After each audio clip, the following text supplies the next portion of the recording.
She's a leading Australian journalist and an author, bestsellers galore. Her name is Rochelle Jackson, and she joins us on The Informer. Rochelle, welcome. Thank you, George. Where did your media and writing story first start? Was it at home when you were growing up? Look, I've always been a writer. I've always been a reader, a pretty voracious reader and writer. But I suppose my first journalistic endeavour came with a cadetship when I was working at Southern Cross TV in Bendigo many years ago. and I started there. I started writing scripts. I was a reporter on the road. And I was lucky enough to join television when you still had cadetships. Yeah. And I did a cadetship there. I then went on to work for the ABC, the Investigators program in Sydney. And I did a lot of work up there as well at the ABC. I worked with George Negus in New Dimensions program. I worked on the very first show of Today Tonight with Jill Singer down in Melbourne. Yeah. And I also probably spent about 9 years, which is probably almost gold watch material in news and current affairs, for Today Tonight with Naomi Robson and Jill Singer on the program when the program commenced. So, and in between that, I've been lucky enough to be able to write. So I've written 3 books, 3 true crime books as well. You know, I was just going to say the fascinating thing about listening to you tell us a little bit about your CV is the richness of the experience. You've not only have you been at organisations when they were top rating, but you were there when they were trying to do something brand new. The Investigators at the ABC at that time was an exciting idea. It should have been given a bit more time to become part of our mindset and our stable, because television is, a lot of television is about creating a habit for something, giving it the backing. It's like The Project. When The Project first started at Channel 10, people were saying, oh, this isn't going to last 4 weeks. Well, it lasted because they wanted it to last, so they carried it for quite some time until the kids in the studio started to get an idea of what the concept was about and then started to be themselves. When did you start being yourself, the real Rochelle Jackson? Sorry, I've just got a phone call. Hey, this is what happens in our Zoom world, Rochelle. This could be this could be a prospective client saying, "I want a new book written," Rochelle. You know what, George? There's no such thing as an off phone or an off mobile. You know that. It could be the big one. You just don't know. Yeah, don't waste any opportunity. Correct. That's the journo in you. That's right. You never know when you pick up that phone and it is the story. It's the mail that can make the next book, the next story, the next, expose. Listen, I started television. Actually, I started in radio in the mid-70s, and one of the biggest stories at the time was the murder of Donald Mackay in Griffith in New South Wales. Now, little did I know that story would follow me to my first days at SBS.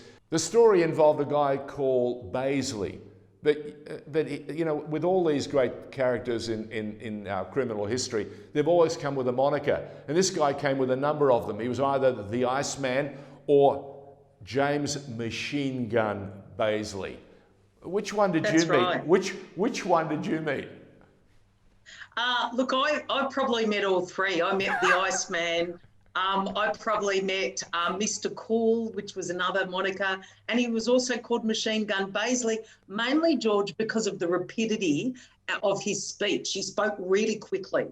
And the fascinating thing about James Bazley, he was called Jimmy, and I met him. He was best friends with Billy the Texan Longley. Which is another book that you've written.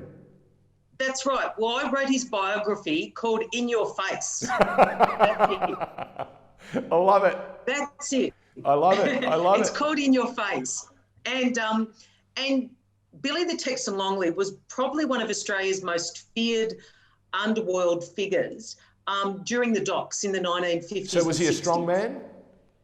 very much a strong man, and he was also someone who was, I suppose he ran the docks to a certain extent, and he Right. very much was a powerful person. Now, Jimmy was best mates with Billy the Texan Longley, and if you look at his definition of friendship, Billy basically described the truest test of friendship was someone who will fight back to back with you in a shootout. That was literally what was, described as his best friend. So his best friend was Jimmy Machine Gun Bazley.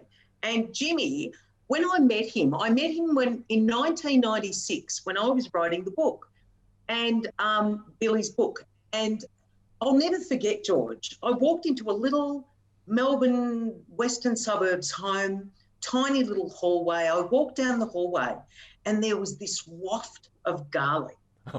And I thought, right. And I had heard so much about this. He was known as probably Australia's oldest known contract killer, an assassin, ostensibly. I walked down the hallway expecting this huge man. There's a little quiet man quietly sitting on a sofa in a tracksuit, small figure, and his eyes were darting everywhere. He's looking everywhere. And he was very energetic. He sat there though, and he got up and he extended a hand. And I thought, this is Machine Gun Bazley. He shook my hand, and in the middle of his hand was a lumpy piece of flesh. And I remember feeling, what on earth is that? Anyway, we spoke, and he was very quiet, very unassuming, very humble person. And I thought, my goodness me. Anyway, he always hid his light under a bushel, and that was one of his trademarks. And it actually served him very well. I bet. Because I asked Billy, well, what happened to his hand? And Billy just said, he was shot in the hand once. Yeah. And so now this is the sort of person he was. Because he knew I was uncomfortable shaking his hand, his sense of humour was that every time then he went to meet me, he would try to shake my hand, thinking that was funny, and thinking that was going to be a joke. Well, that tells you an awful lot of why he was successful too. He was unassuming. He was this little guy. You don't give them two looks, and that's your problem. Yep. You don't look at them. You don't see them coming. That's why he was so successful and why he had such a successful career as a hitman. Extraordinary stuff. Do you know, George, it's absolutely... It's very easy, and it was a beautiful ruse that he used, which was to be very unassuming. I remember going to Mick Gatto's book launch in a very expensive restaurant in Collins Street. Oh, dear. Now, I remember looking over in 2009, looking across this crowded, expensive restaurant filled with journalists. There in the corner was Jimmy, Machine Gun Bazley, with his wife, Lillian, dressed to the nines, but they looked like a respectable Italian couple. No one had any idea who they were. And here is Australia's probably most renowned contract killer, an assassin, sitting in this restaurant at a book launch. And see, that's the sort of reputation that Jimmy had. Unfortunately, he passed away I think it was 93 when he passed away in a Melbourne nursing home in Melbourne 2018. And even then, Mick Gatto, at that stage, a colourful Melbourne identity, actually put in a note, like a note, and he basically said a death notice about him in the Herald Sun. And that said, Jimmy was a very loyal, staunch friend. So that gives you an idea of the connection that this man had. Fantastic. It also tells me that his wife must also have a litany of stories or a vast repertoire of tales that she could tell. Is she talking? No. Okay. And won't. Okay. And probably a subject best to stay away from. But you got some good stuff out of Mr. Bazley, did you not, in that interview? Look, I interviewed him ostensibly because he was Billy's best Yep, friend. yep. But get this was another situation, George. So I can remember another time walking down that hallway, once again, preparing myself to interview Billy. And it was quite an ordeal because he used to hold court in his lounge room. People would come by, jockeys, hitmen, union officials, politicians, journalists, street people that would come knocking on his door for cigarettes and money for cigarettes. He was an extraordinary person. Just people used to flock to that man. So he held court. He held court in his lounge room. Wow. And I remember walking down this hallway, really preparing myself to do a big interview with Billy. And it was about the death of his wife, something that he'd never spoken about before, Patricia Longley. And I remember just thinking to myself, I was lost in my thoughts, as you do before you're preparing to do an interview. And out of the shadows leapt a figure. And I thought it was someone holding a gun. And they held it at my head and went bang, bang. And I hit the ground. I thought, my God, I just completely went to water. Can you believe it was Jimmy Machine Gun Bazley playing a trick? And I got up. I got up off the ground because I literally hit the ground thinking that I was going to get shot. And it was Jimmy Bazley, and he had his hand like this, and he'd clothed it, put some cloth around it so it looked dark, and he was pretending he was going to kill me. And I just thought, well, I mean, it completely threw me. And that was his sense of humour. He was laughing till he was crying about that. You know, there are two storytellers I enjoy listening to. One is Johnny Sylvester, who I hear on 3AW an awful lot. And Rochelle Jackson, just listening to you tell some of these stories, I've got to read the book. So the current book is In Your Face. Is that the Longley book? Yeah, that In Your Face, The Life and Times of Billy the Texan Longley. But my last book that I've done is called Partners in Crime. Partners and it's all in about Crime the women. Or Partners and Crime? Partners and Crime. And Crime. And it is that one. Oh, wow. Partners in Crime. So that's about the women behind the men behind the crime. The wags. And it's their truth. They're wags. It's their truth. The wags. That's right. The girlfriends, the long-term wives, long-term girlfriends, and it's their perspective, their truth. Oh, wow. Rochelle Jackson, can I just tell you how much fun it's been to get away from some of the subject matter that we talk about, and certainly we haven't mentioned, and I won't mention that thing that's currently sweeping across the globe, because I don't want to talk about it in this interview. I just want to talk about a storyteller, a journo who has learned her craft and keeps getting better and better and better, and the stories keep getting richer. Tell me, just before we let you go, you mentioned Longley was a big character. Did he leave you with some interesting stories?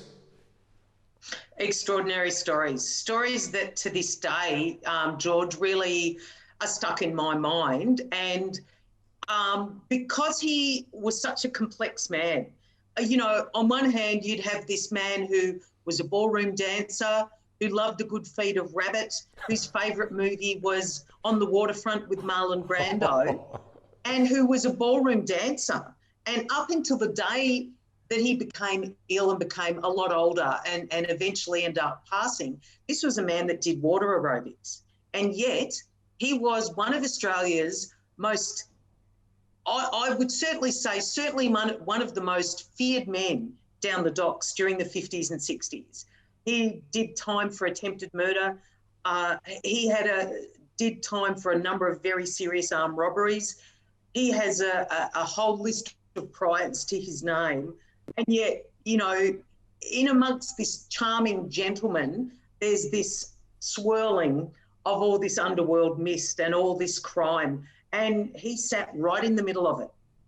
That's extraordinary. And you've just given me yet another reason never to bag anyone who loves water aerobics. Listen, Rochelle, we wish you all the very best with the books.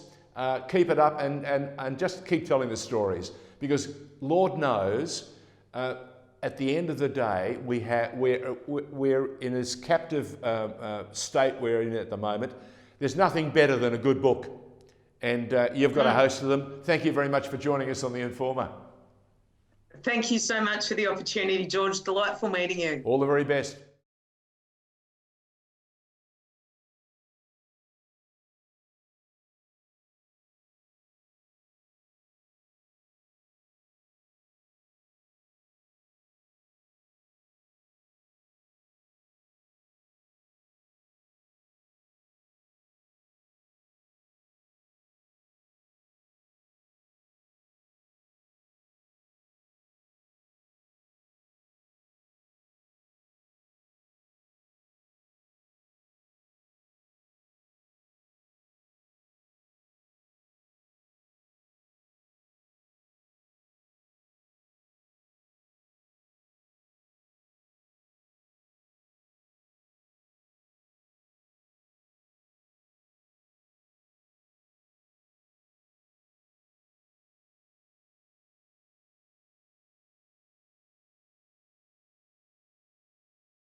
Days at SBS, because